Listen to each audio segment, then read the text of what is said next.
Welcome to Harris County Department of Education's Returning Staff Orientation for the 2016-2017 school year. We continue to help students achieve as we live up to our mission to support Harris County by enriching educational opportunities and providing value through services. Hopefully by now you've visited our new website, which showcases our programs and helps tell the story of how we're helping students achieve. If you haven't already, you're strongly encouraged to visit the website at www.hcde-texas.org. The purpose of this presentation is to share information with you to keep you refreshed on general procedural and policy changes within department. We realize that over time, some information is forgotten or simply gets lost in the shuffle of daily work. In some cases, things change. We take this opportunity to ensure that employees are informed of both minor and substantive changes. First, let's talk about communication. Information dissemination is important. At HCDE, we communicate through various formats and media. We share information internally through the leadership team meetings, the HCDE portal, the monthly employee electronic newsletter, the Hub, email, electronic news, and the list goes on and on. Externally, information is transmitted through the HCDE website, the HCDE Weekly Workshops Communication Blast, the School Bell blog, and various social media platforms such as Twitter, YouTube, Facebook, LinkedIn, and Pinterest. Because the safety of everyone who enters any HCDE facility is important to us, we take it seriously. At HCDE, we emphasize that safety is everyone's responsibility. Know that it is our practice during each meeting or session to inform workshop and meeting attendees of our safety protocol. The safety protocol, provided by the Center for Safe and Secure Schools, informs assembled groups as to whether or not a drill has been planned for the day. This way, employees or attendees know whether or not a testing of the emergency alert system is to be expected. In the event no drill is scheduled, attendees know that, should an alarm be sounded, they should take it seriously and take the nearest exit out of the building and assemble in the gated parking lot across the street from the building or other designated area. Do not use the elevators and leave orderly and briskly to the designated assembly area. Your facilitator or representative will take a sign-in sheet and conduct a roll call to account for any missing persons. Never allow fire, heat, or smoke to get between you and a safe exit. In some cases, small fires may be extinguished using a fire extinguisher. If you do not know the proper way to handle an extinguisher, it is best not to try under these circumstances. Evacuate the premises. Learn the acronym PASS. P stands for pull the pin. It is there to prevent accidental discharge. A is for aim. Aim low at the base of the fire. This is where the fuel source is. The first S is for squeeze. Squeeze the lever above the handle. Release to stop the flow. Some extinguishers have a button instead of a handle. Never touch the nozzle of a CO2 extinguisher because its freezing agent can damage the skin. And the second S is for sweep. Sweep from side to side. Move toward the fire, allowing low at its base. Sweep until all flames are extinguished and watch for reigniting. Repeat as necessary and have the site inspected by the fire department. Place any fire extinguisher that has been used on its side on the floor. It will be collected and recharged after the fire scene is secure. An emergency operations plan was created by the Center for Safe and Secure Schools. Red emergency plan flip charts are issued to every employee, and instructions on loading an electronic version of the EOP onto a smartphone or iPad are available. Included in the emergency plan flip chart are 16 primary sections identifying emergency response protocols for dealing with potential hazards and emergency events that may interrupt the normal day-to-day operations of the department, center, school, or location where you work. Become familiar with the EOP. If you have questions, ask your supervisor to contact the Center for Safe and Secure Schools. An additional safety initiative has been implemented. It is a building-wide emergency broadcast system. This system is used to send a message across all lines, broadcasted through the speakerphones only. At the Irvington Boulevard location, employees should dial 1111. At the North Post Oak location, employees should dial 2222.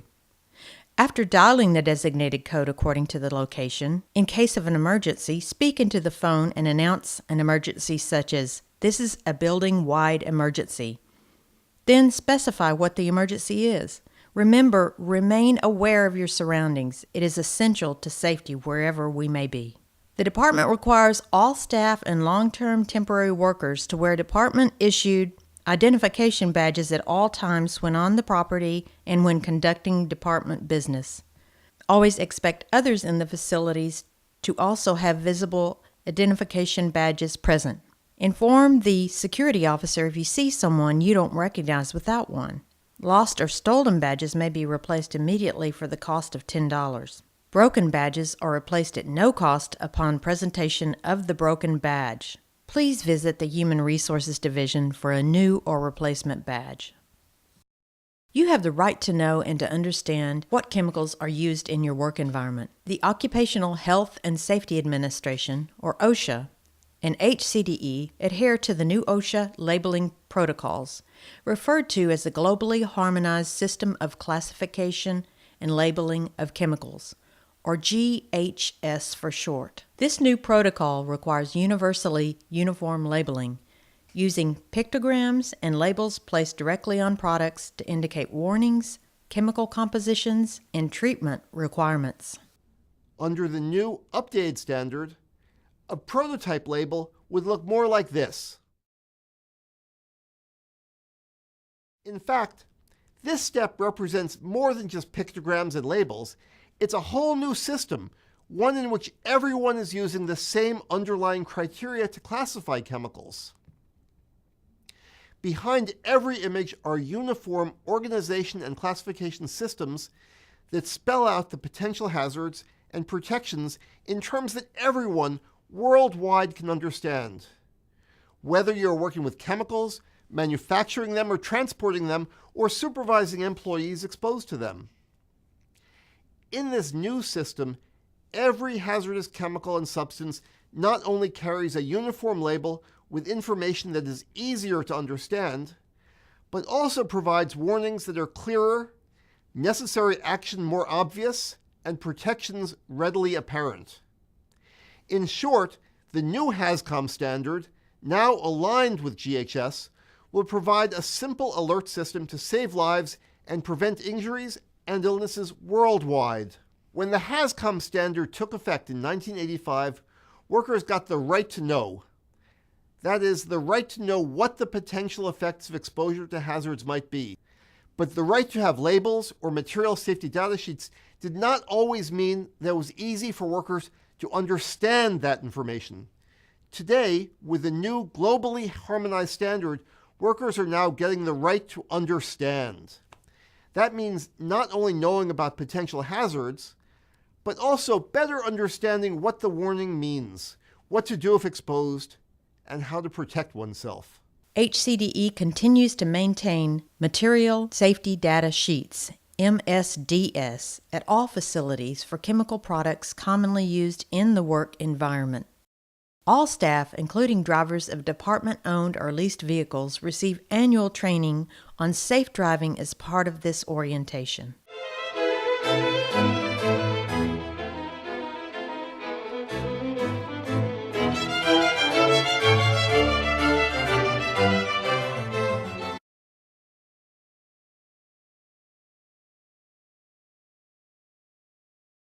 In today's fast-paced world, driving a motor vehicle is often taken for granted. Whether it's dropping off the kids at school, picking up groceries, or driving the company car to a job site, driving is probably something you do every day without thinking twice. You may not know this, but driving is one of the most dangerous tasks you will ever engage in. Accidents involving motor vehicles are the #1 leading cause of accidental death in the United States. Approximately 41,000 people die each year on U.S. roads, and approximately 3.1 million people suffer injuries in motor vehicle accidents. Across the world, an estimated 1.17 million people will die each year in traffic accidents, making it a leading cause of death across all regions of the globe. In the U.S., $60 billion is spent annually on expenses related to motor vehicle accidents. These costs include medical expenses, absenteeism, property damage, insurance costs, litigation, and more. Fortunately, there are a number of safety principles that you can follow to help minimize the risks associated with driving a motor vehicle. The following program will discuss basic vehicle maintenance, pre-trip preparation, defensive driving tactics, backing safely, hazardous driving conditions, and what to do in case of an emergency.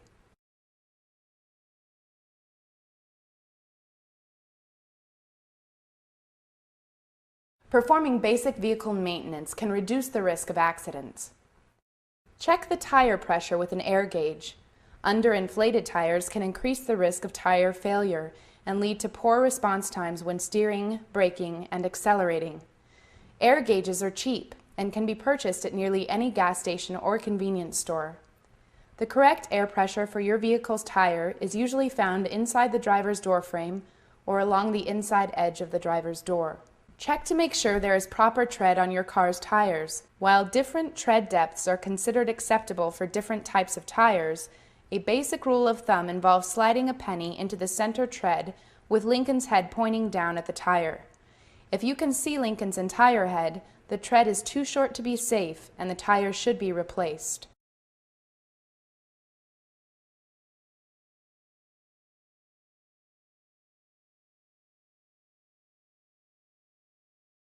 Before driving a vehicle on a road or highway, you can reduce the risk of accident by performing a few simple activities.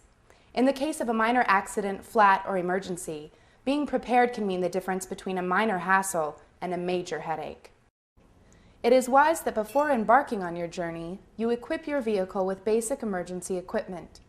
A spare tire, flare, tire jack, flashlight, and an air pump are essential tools in the case of a tire mishap. It is also wise that you bring with you a container of water in case you find yourself stuck in the middle of nowhere for an extended period of time. While it is not advised that you use a cell phone while operating your vehicle, as it can distract you and increase the risk of accidents, cell phones often come in handy after an emergency or accident. Therefore, it is important that you have your cell phone in your car at all times. Upon entering your vehicle, adjust the vehicle to your body. Adjust your chair and steering wheel so that you are comfortable. Check all the rear view and side view mirrors.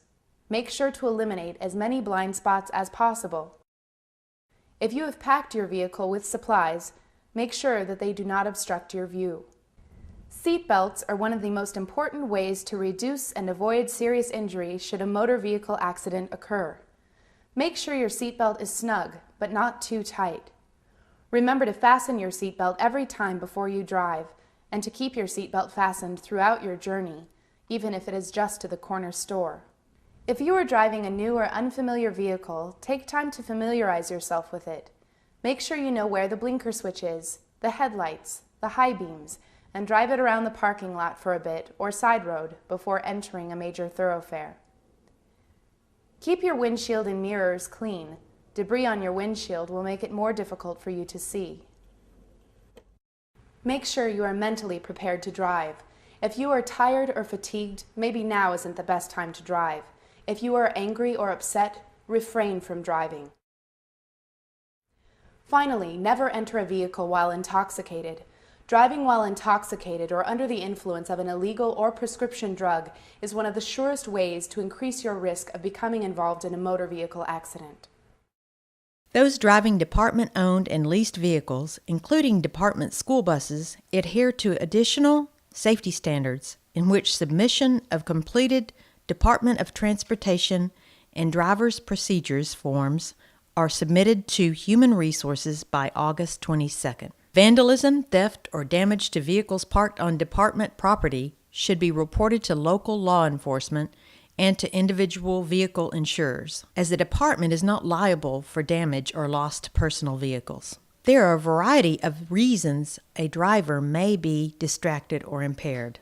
One example is being under the influence of drugs or alcohol. The department adheres to a drug and alcohol policy which prohibits the unlawful manufacture, distribution, dispensation, possession, or use of controlled substances, illegal drugs, inhalants, and alcohol in the workplace, on school premises, or as part of the department's activities. Employees violating this prohibition may be subject to disciplinary sanctions, which may consist of referral to drug and alcohol counseling or referral to a rehabilitation program, referral to the Employee Assistance Program, or even termination from employment within the department. Employees violating this prohibition shall be subject to disciplinary sanctions, which may consist of referral to drug and alcohol counseling or referral to a rehabilitation program, referral to Employee Assistance Program, or even termination from employment within the department, and referral to appropriate law enforcement officials for prosecution.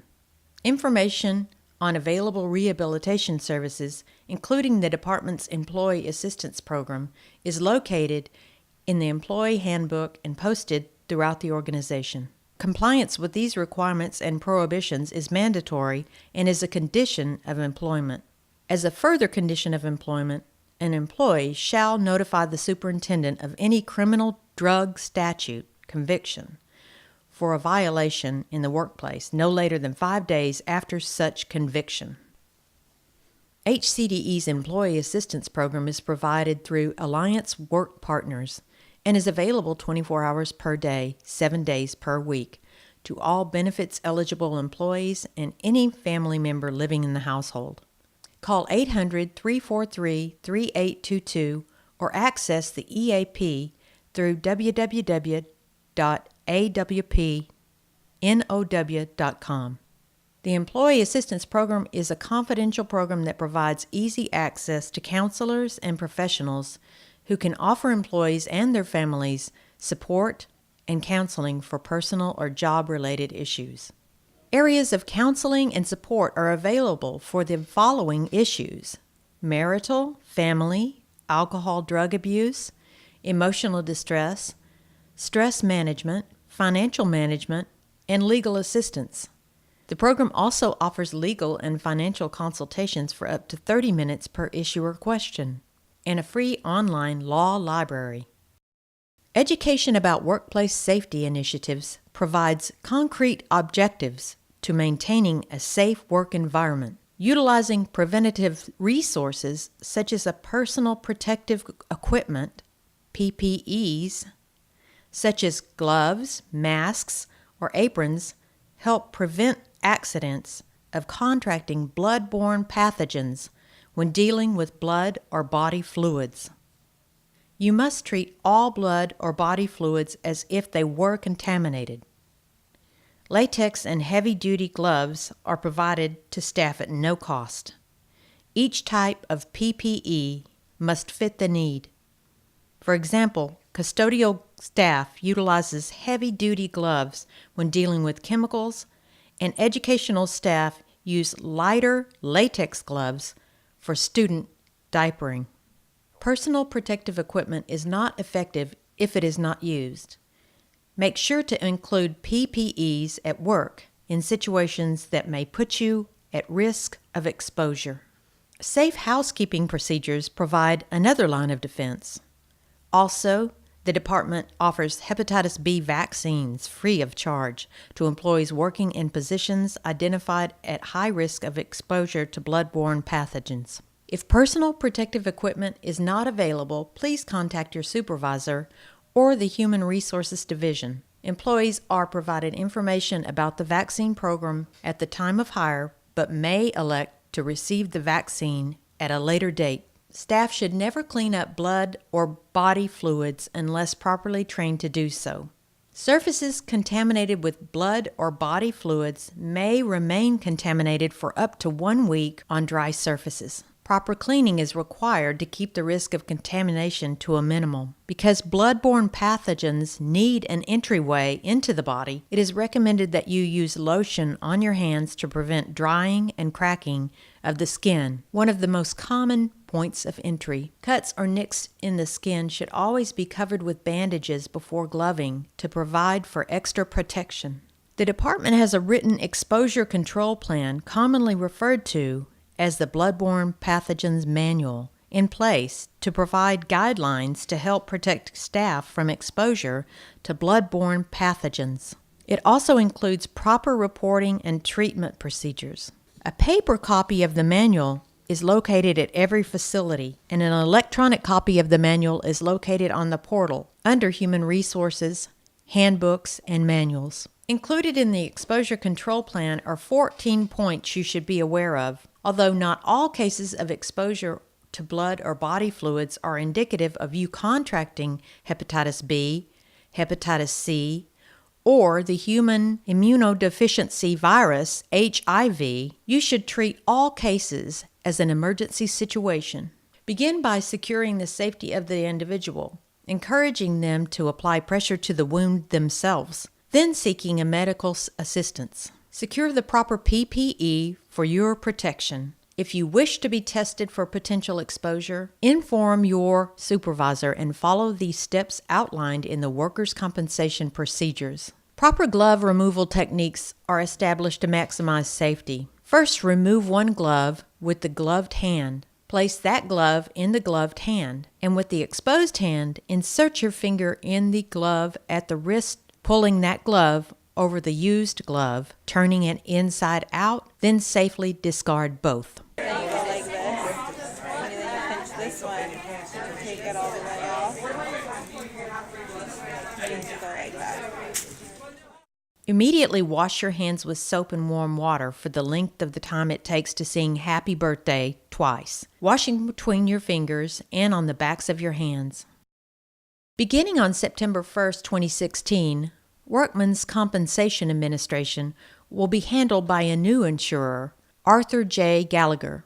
In accordance with the state law, the department provides workers' compensation benefits to employees who suffer work-related illnesses or injuries. All work-related illnesses or injuries must be reported immediately to the direct supervisor and to the Assistant Director of Human Resources. The employee first report of illness or injury form remains the same. Employees are required to submit their claim on the correct form timely and to utilize medical providers who are part of the new Texas STAR network. This network includes many medical providers currently approved by our plan, such as Concentra Medical Clinics. With this new plan, a workman's compensation acknowledgement form must be completed and returned to Human Resources by all employees. This form acknowledges that you are aware of our new insurance carrier and that you understand non-emergency medical services must be provided by an in-network medical provider. Refer to the portal under Human Resources, Workmen's Compensation for the latest information. Current and prior workmen's compensation claims will continue to be processed through the current carrier for the life of the claim. You should also be aware of operational and legal changes as they occur. Many employment laws changed this year, which directly impact our workforce. Please review the department's policies and procedures often. Electronically stored policies are accessible through the HCDE website. Instructions for accessing board policy are located on page 6 of the Employee Handbook. A current list of personnel procedures is included in the Employee Handbook and is accessible through the HCDE portal under Human Resources. Some policy changes are highlighted.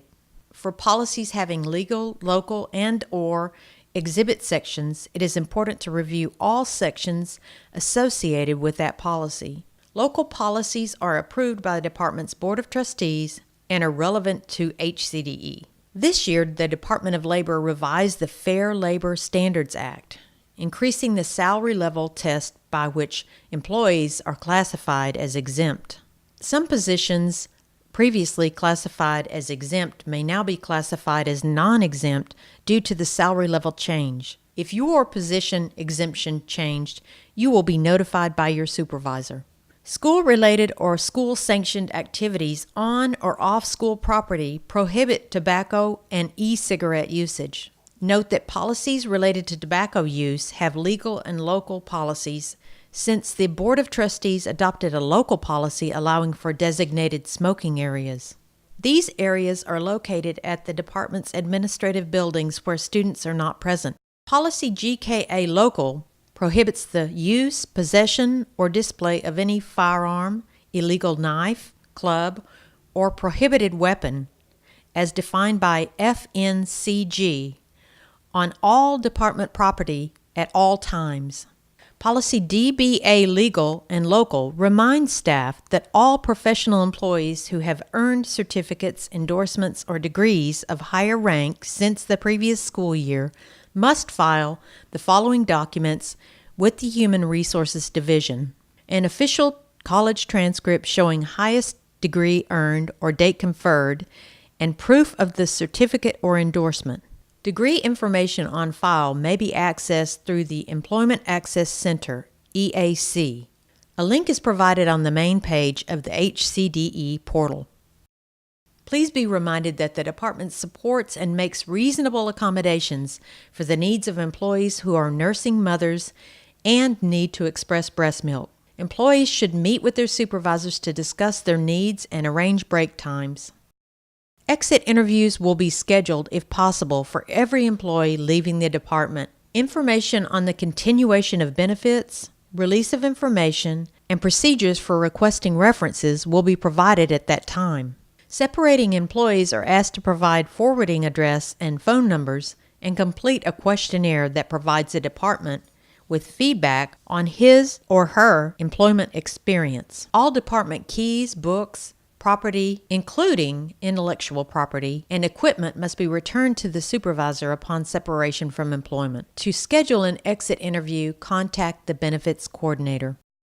HCDE's dress code procedure includes a reminder for school staff to wear closed-toe shoes. Review the department's current dress code, located in the employee handbook and on the portal, or consult your supervisor for specific questions regarding the dress code requirements specific to your position. A list of current personnel procedures is located in the employee handbook for easy reference. Access these procedures through the HCDE portal under Human Resources. This year, information about employee code of conduct involving conducting business on behalf of the department is included in the employee handbook. Employees must avoid accepting gifts, monetary or non-monetary, valued at $50 or more, accepting payments for public speaking engagements on company time, using your position at HCDE to gain benefit or with intent to harm or defraud another, either intentionally or knowingly, hiring anyone that will report directly to you through blood relations within the third degree or by marriage within the second degree, limiting or avoiding situations that have the appearance of favoritism, special treatment or privilege, and or adhering to conflict of interest guidelines under Edgar. All employees must adhere to these practices. Circumstances involving any of these situations must be reported on the Conflicts Disclosure Statement, or CIS, located in the back of the handbook. There are reminders pertaining to how employees report and request leave. Employees are responsible for monitoring his or her available leave time. Leave time must be available prior to requesting time off. If an employee uses time that he or she does not have available to use, the employee's paycheck will be docked accordingly. All leave must be requested through Time Clock Plus. A leave exception form must be completed for leave requests not entered before the due date. Workers' compensation is administered through the Human Resources Division. Absences due to a work-related illness or injury must be reported to the Assistant Director or entered in Time Clock Plus. Use pay code O to report workers' compensation, and in the notes section, indicate the type of leave you wish to apply or indicate if the time lost is without pay. Assault leave is not recorded through Time Clock Plus. A release to return to work is required for all workers' compensation absences. Employees returning to work after an extended absence must report their return to the benefits coordinator in Human Resources and to payroll. A medical certification is required to return to work after missing 3 or more consecutive days from work. Medical certification due to a personal injury or illness must stipulate the employee's ability to perform the essential functions of their position. Check your leave balances by visiting the Employee Access Center, EAC, through the direct link located on the main page of the portal or directly as noted in the payroll section of the Employee Handbook. The Employee Access Center is a good resource employees use to monitor current benefit plan enrollments. Detailed plan information is accessible through the TCG Services, formerly GEM Resource Partners, and Benefit Solver at www.tcgservices.com. The benefit open enrollment periods concluded in July. However, due to TRS's publishing of our medical insurance rates after the initial open enrollment period, employees are able to drop, enroll, or make changes to the medical insurance plan only through August 19, 2016. Changes will not be accepted after that date until the next enrollment period. This year, 2 new benefit plans were introduced: the Hospital Indemnity Plan and the Fortegra Plus Motor Club. Many employees consider these plans as part of their full benefits packages. The department is pleased to offer benefits and to search for benefit plans to help serve our employees' needs. Plan rate changes this year included a premium increase in the dental plan, up 7% from last year. You are reminded to verify your beneficiary information on your TRS or life insurance plans. Incomplete or absent information results in delays in processing when your beneficiary may have the greatest need. It is important that we monitor employees, contractors, and vendors' use of confidential and sensitive information as part of the obligation to protect sensitive information. The purpose of an identity theft program is to protect employees, students, clients, contractors, and the department from damages related to the loss or misuse of sensitive information. Depending on your position, you may handle information considered confidential or sensitive. Divisions such as Human Resources and Business Services work directly with confidential or sensitive employee information. Others may work directly with confidential or sensitive student information. The objective of the Identity Theft Prevention Program is to provide protection from risks that signify potentially fraudulent activity by detecting risks when they occur, responding to risks to determine if fraudulent activity has occurred, acting if fraud has been attempted or committed, and updating the program and training staff. Steps to protect sensitive information require staff to lock desk drawers and cabinets when information is not in use, and to follow a clean desk policy by clearing desks, workstations, work areas such as common areas, printers, and fax machine areas, and disposing of and shredding documents in accordance with the department's state-approved retention schedule. Electronic data is saved as encrypted or password protected, and passwords are safeguarded. Department emails include a statement identifying information as confidential, and that is sent to the intended recipient only. Suspicious information or documents or suspicious activities must be reported to a member of the Risk Management Committee or to a member of the executive leadership team. Securing property or confidential or sensitive information is a responsibility the department takes seriously. The same is true for providing protection for the children we serve and the children in the community. All employees should recognize the signs of child abuse or neglect. According to the Department of Health and Human Services, the presence of a single sign does not mean that child maltreatment is occurring in a family, but a closer look at the situation may be warranted when these signs appear repeatedly or in concert with each other. Federal laws specifically define child abuse and neglect as, at a minimum, any recent act or failure to act on the part of a parent or caretaker which results in death, serious physical or emotional harm, sexual abuse or exploitation, or an act or failure to act which presents an imminent risk of serious harm. States add additional statutes and laws to the federal minimums. In Texas, physical abuse includes the following acts or omissions: Physical abuse includes physical injury that results in substantial harm to the child or the genuine threat of substantial harm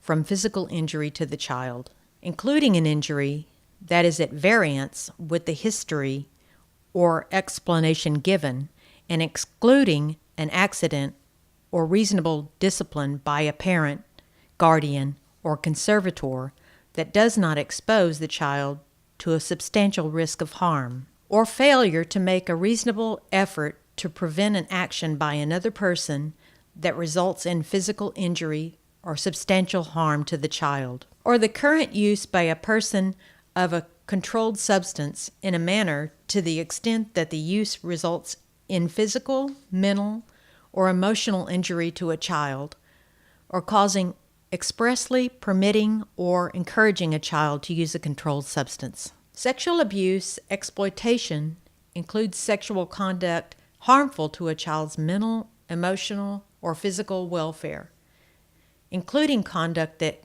constitutes the offense of indecency with a child, sexual assault, or aggravated sexual assault, or failure to make a reasonable effort to prevent sexual conduct harmful to a child, or compelling or encouraging a child to engage in sexual conduct, or causing, permitting, encouraging, engaging in, or allowing the photographing, filming, or depicting of a child if the person knew or should have known that the resulting photography, film, or depiction of the child is obscene or pornographic, or causing, permitting, encouraging, engaging in, or allowing a sexual performance by a child. Emotional abuse includes mental or emotional injury to a child that results in an observable or material impairment in the child's growth, development, or psychological functioning, or causing or permitting a child to be in a situation in which the child sustains a mental or emotional injury that results in an observable and material impairment of the child's growth, development, or psychological functioning. Non-accidental physical injuries may range from minor bruises to severe fractures or death as a result of punching, beating, kicking, biting, shaking, throwing, stabbing, choking, hitting with a hand, stick, belt, or other object, or burning. Physical discipline such as spanking or paddling is not considered abuse as long as it is reasonable and causes no body injury to a child. Neglect includes the following acts or omissions by a person: placing a child in or failing to remove a child from a situation that a reasonable person would realize requires judgment or actions beyond the child's level of maturity, physical condition, or mental abilities, and that results in bodily injury of a substantial risk of immediate harm to the child. Failing to seek, obtain, or follow through with medical care for a child, with the failure resulting in or presenting a substantial risk of death, disfigurement, or bodily injury, or with the failure resulting in an observable and material impairment to the growth, development, or functioning of the child, failing to provide a child with food, clothing, or shelter necessary to sustain the life or health of the child, excluding failure caused primarily by financial inability unless relief services have been offered or refused.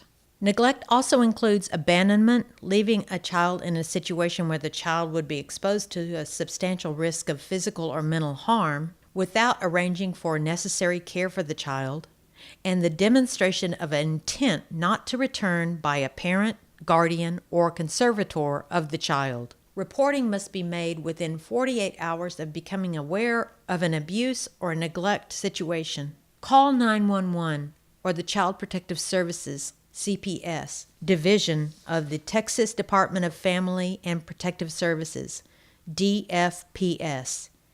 You may be required to call the licensing agency as well. Professionals may use the website www.texasabuse.com for non-emergency situations. Failing to report suspected child abuse may result in criminal prosecution, and a certified employee's failure to report may result in disciplinary procedures by the Texas Education Agency for violation of Code of Ethics and standard practices for Texas educators. Remember that children who are abused or neglected need a voice, and they need protection. You must report. Under state law, any person reporting or assisting in the investigation of reported child abuse or neglect is immune from liability unless the report is made in bad faith or with malicious intent. The department strives to establish and maintain a safe and positive work environment, and disruptive behaviors such as acts of aggression, sexual harassment, and bullying are not tolerated. Harassment may be exhibited through derogatory language as it relates to someone's religious beliefs or practices, accent, skin color, or gender identity, national origin, religion, or age, which are protected classes as defined by the law. Examples of harassment may be threatening or intimidating conduct, name-calling, slurs, or other forms of aggression exhibited against another person. Sexual harassment violates Title IX of the Civil Rights Act of 1964. It is unwelcome sexual advances, requests for sexual favors, sexually motivated physical, verbal, or even nonverbal conduct, or other conduct or communication of a sexual nature. Examples include flirting, teasing, jokes, touching, intimate body parts, or even coercing or forcing a sexual act on another. Both harassment and sexual harassment may cause you and everyone around you to feel uncomfortable. Tell the person to stop. Verbalize that you do not appreciate the behavior. Immediately report cases to your supervisor and/or to the Human Resources Division. These behaviors are not tolerated in the workplace. Bullying, like in the school setting, takes the form of exhibiting power over others and is generally repetitive in nature. Bullying rarely happens in private.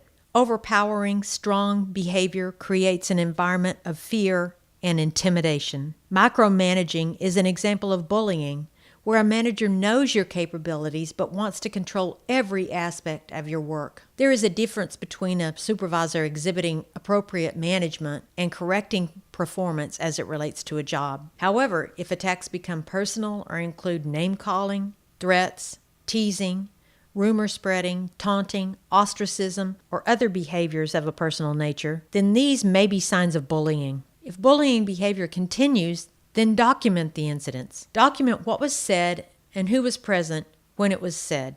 If the pattern continues, you will have specific instances which can be reported and addressed. Seek assistance and report unruly behaviors to a supervisor or to Human Resources. All situations will be investigated. Remember, if you are being bullied, don't assume you have done anything to deserve it. Find your voice. Take ownership. National presenter and former victim of middle school bullying, Fabian Ramirez, offered suggestions on dealing with bullies. Since bullying is both a psychological and physical tactic, safeguarding students and staff against bullies has much to do with empowerment. In other words, what one doesn't talk about is acted out. Most bullies, according to Ramirez, are dealing with internal issues that they project on others. Venting, releasing, or transferring emotions through words is one solution to help unleash negative emotions. Ramirez's Everyone Matters series suggests 5 methods of empowerment. Analyze. See where you are and work through it personally with the other party. Sometimes it's really not that bad. Assume the best. Have a follow-up conversation with the person who is acting like a bully. Maybe you heard it wrong. Sometimes people don't mean what they said. Don't take it personally. It's about them and not you. Don't think something is wrong with you. Act upon your feelings. Don't bottle up feelings. Find a release. Draw, journal, get into sports. Find one person to trust to talk to. Don't try to find affirmation in multiple people. Trust that one person and share your negative emotions through words. Report concerns about bullying to your supervisor and/or Human Resources. As Mr. Ramirez suggested, it is important to talk about issues. The department encourages employees to discuss their concerns and complaints through informal conferences with their immediate supervisor, principal, or appropriate administrator. If an informal conference regarding a complaint fails to reach the outcome requested by the employee, the formal grievance process may be initiated. Even after a formal process begins, employees are encouraged to seek informal resolution. Retaliation for filing a concern or complaint is prohibited. This grievance process is available to all who have a formal complaint not involving contract non-renewal, termination or suspension, or retaliation relating to the discrimination or harassment, or discrimination, including violations involving protected classes or certain forms of harassment. These type of grievances are reported immediately to the Executive Director of Human Resources, Natasha Truitt, who investigates complaints on behalf of employees and citizens. Mrs. Truitt is the department's coordinator for all EEO Section 504 of the Americans with Disabilities Act, or ADA, and Title IX compliance issues. Grievances or complaints not associated with those involving protective classes and contractual relationships mentioned above follow the department's formal grievance process. Details of this process are located in the policy DGBA local. The grievance process is best expedited when claims are filed timely. This means a Level 1 grievance must be filed within 15 days of the date the employee first knew it, or should have known about the issue. This claim is investigated by the lowest level administrator who has the authority to remedy the alleged problem. If the lowest level is the superintendent or designee, the complaint may begin at Level 2. Once the written complaint is received, a conference is held within 10 days, and a written response is provided within 10 days after the conference date. A Level 2 grievance may be filed if the employee did not receive the relief requested at Level 1, or if time allotted for a response expired. At this level, the grievance will be timely if filed within 10 days of receipt of the Level 1 response and is heard by the superintendent or someone not in the reporting line of the grieving employee. Like Level 1, a response is generated in writing no later than 10 days after the conference. Level 3 occurs if the employee did not receive relief requested at Level 2, or if the time for a response has expired. This level is timely if filed within 10 days of receipt of the Level 2 response and is an appeal to the Board of Trustees. At this level, the superintendent or his designee provides the board with the complaint and gives the grieving employee the date, time, and place of the board meeting at which the complaint will be on the agenda for presentation to the board. It is the intent of the grievance process to resolve the employee's complaint or grievance at the lowest level possible. The department's mission and goals remain our focus. We work towards those goals and we work well together. Because of your hard work, the department provides opportunities for employees to be recognized through the Employee Recognition Program. Once each year, the employees are encouraged to nominate an individual, work group, or team who has gone above and beyond their daily jobs for the betterment of the organization. A committee selects one individual, work group, or team from the nominations received. The recipient becomes eligible to receive an Exceptional Service Award during a board meeting or at the annual staff meeting. Other individuals, work groups, or teams may be nominated at any time for the Applause Award. Applause Award recipients are recognized at individual board meetings. Bravo certificates are utilized to recognize employees, work groups, or teams for their outstanding performance at any time. Copies of Bravo certificates may be forwarded to the superintendent for inclusion in board member packets. Using these recognition formats for a job well done encourages employees and helps improve morale. The department encourages you to consider utilizing these recognition opportunities. Information about the Employee Recognition Program is located in the Employee Handbook and on the portal under Human Resources. Employees who enjoy working for an organization tend to tell their neighbors and friends. HCDE established a referral program allowing referring staff to receive a token of appreciation for the referral of an applicant to an employee position. Thank you for the work you do and for your attention to this returning staff orientation. You received a 2016-2017 Employee Handbook. Please tear out the Employee Handbook Acknowledgement Form located just inside the cover of the handbook. Sign and date both sections as proof of receipt of the employee handbook and acknowledge having received this orientation. This is a mandatory training and all employees are required to participate. Return this form to your supervisor or to the Human Resources Division. Workman's Compensation Acknowledgement. Sign and date this form acknowledging that you understand HCDE has a new workman's compensation carrier and utilizes medical providers in the Texas Star Network for non-critical emergency medical care. Return this form to your supervisor or to the Human Resources Division. Additional or optional forms include outside employment. This form must be completed each year by employees who have jobs in addition to their job at HCDE. If applicable, return this form to your supervisor. Catastrophic sick leave. Employees continuing their membership in the Catastrophic Sick Leave Bank must donate a minimum of 1 personal leave day annually. Employees wishing to join the Catastrophic Sick Leave Bank for the first time must donate 3 personal leave days. If applicable, return this form to the Human Resources Division. The HCDE Giving Fund enables employees to donate funds to a selection of department programs. Donations are post-tax and may be a one-time donation or set up as a continual payroll deduction.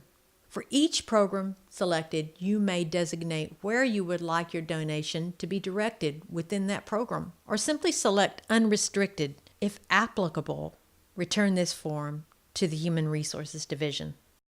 For any questions about the forms or information included in this presentation, contact your direct supervisor or Human Resources. We wish you a wonderful 2016-2017 school year.